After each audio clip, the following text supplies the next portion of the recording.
In this video, I'd like to talk to you about laziness, this feeling of resistance where you know you should be doing something, but you can't get yourself to do so. And I'm going to break down what is the resistance keeping ourselves stuck in a certain ways and how to get out of it. I'm going to share with you 5-step process that I use with my clients to get through laziness and to deal with the emotions that come with it. So what is laziness? Here's the definition from Google.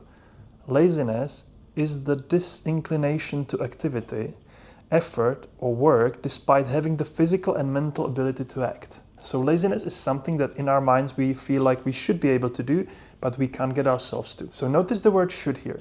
The should implies that there is some outside authority that decides about our behavior. So whether it's school, parents, or some other system we are part of, the fact that we feel like we should do something takes some agency from us.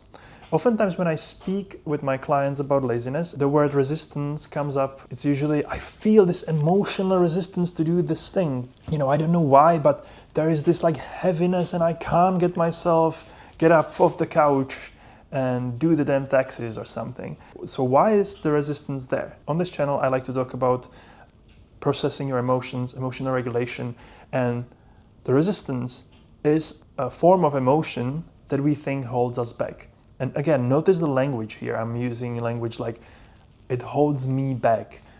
I can't do anything about it. I'm forced to do this. I should be able to do this, but I can't.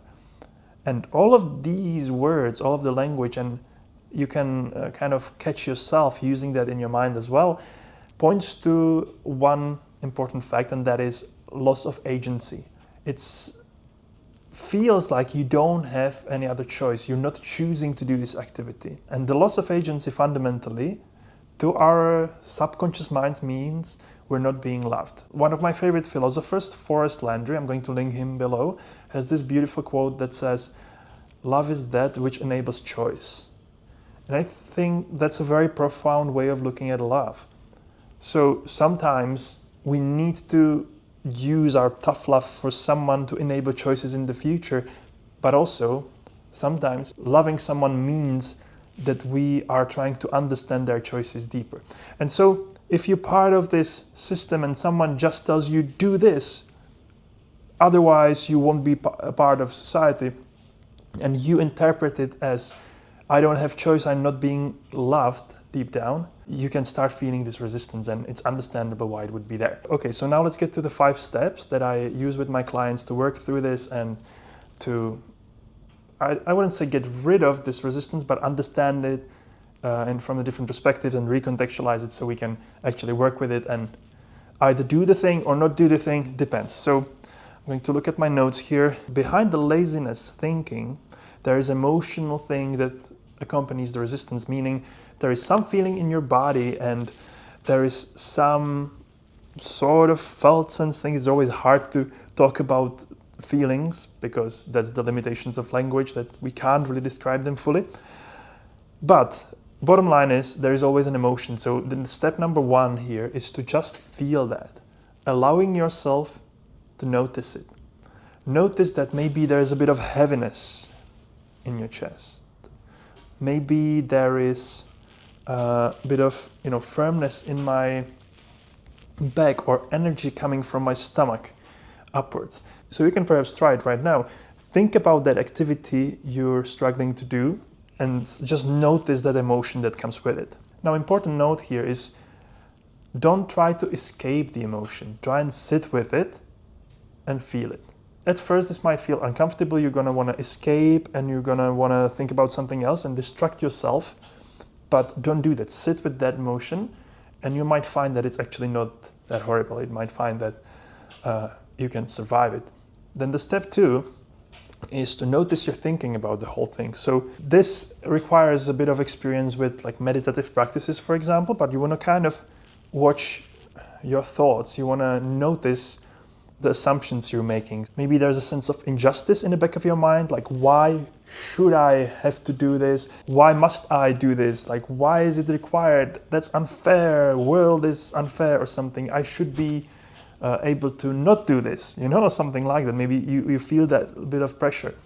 Maybe there's something else, something more trivial than that. Maybe you just feel like, oh, there's so much that I have to do and I don't have any time.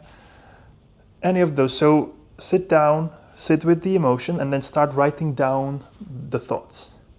Then step number 3, I want you to start playing with that sensation and with that feeling. Start and recontextualize it. Once you notice the thoughts that come with that feeling, you can start changing them. So you can start, well, let's say there is a feeling in my stomach right here, like a little bit of nervousness maybe, because I'm recording this video. I want it to be good. I want you to get something from it. Let me close my eyes and imagine that that comes from just having an amazing lunch. Oh, like that little shivering is not contextualized as nervousness from all of a sudden, but it's like I'm being really well fed and I'm safe and comfortable. Or nervousness in our chest can be easily recontextualized as excitement. So try and play with those thoughts, notice them, and try and close your eyes and change the context. That will make you even more aware of the situation, how you're creating it, and bring back the agency that we talked about so much. Now, the next step, step number 4, is gaining clarity about the situation. I need more time. Okay. I'll probably leave it in the video because this is an interesting example of how I'm holding myself, for example, from shooting these videos. My wife just came back home. I was home alone. I was like getting into talking to the camera and explaining my thoughts to you. And then she came and I felt this, I'm nervous now. I'm feeling awkward saying things on camera. I have something in the back of my mind. And that very thing, you wouldn't believe, or maybe you would now, but like how often this puts me off creating this content for you and building the business around that. So we are all in the same boat. That's, for example, one I'm working through right now. Step number 4, once you get in touch with those emotions and you feel like you can sort of like understand it, you can work with it, you're not afraid of it anymore. You want to switch into the practical part and gain clarity on what you need to do in your situation. So in this video, I'm not going to tell you do this, not do this, but what often holds us back from progressing or doing the thing we feel like we should is lack of clarity, is the sense of overwhelm, that there's too many things we need to get through, and this overwhelm can also often stop us. So if there were 2 things that are the most common reasons for us to be lazy, it's resistance and overwhelm. The resistance tends to be more emotional, the overwhelm is more practical. Because we need to gain more clarity, and you can do this through simple productivity techniques. You can write down high leverage activities, your to-do list. You can break down the activity into smaller parts, and you can schedule them in your calendar and make it kind of clear for yourself. So when you look at it, you start feeling more in control, which brings me back to what I said earlier. Again, it gives you more agency, and that's the bottom of it. That's the main issue you need to solve here. You need to bring the agency back into your hands. So if you feel lazy, there is a lot of resistance and overwhelm. It's because that you lost the agency somewhere along the way. And through these steps, through noticing your emotions, getting in touch with them, recontextualizing them, and gaining clarity around the issue, you can get there. And lastly, number 5, we have discern the action. So I use the word discern here because it's different from do what you should be doing, judge. Discernment requires us thinking through and feeling through the problem, or rather in the other direction, feeling and thinking through the problem. So sometimes we understand that the issue makes sense logically. We should be able to do this logically, but we feel weirdly about that. So that's why you need to feel through it and get in touch with your emotions. And sometimes you can feel really excited about something, but logically it doesn't make any sense. So that's where you need to find and discern, connect those two, use your discernment and your unique path to solve the issue, to take the action. Only you have all information necessary to make the best decision. And sometimes making the best decision means taking advice from someone else, for example, as well. So that's also a part of it. One caution here, don't make this process I just shared with you into another way of procrastinating. Part of the discernment process is also knowing when to act. So the timing of it is also important. This is almost like when artists know when the piece is finished. I'm a musician, so when I'm writing a song, for example, there's a certain felt sense of, oh, now I feel good about the song. Now it's done. Like, I've done the best I could.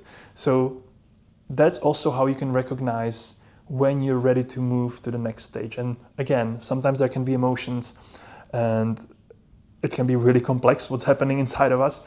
Taking a step back, slowing down, and looking at what's actually happening can be really useful. And if you'd like someone to coach you through this, I also help people with this emotional stuff, with productivity, tackling laziness. So feel free to check out the description and book a free clarity call with me where I can try and help you with your current situations and see if it would be useful for you to work together.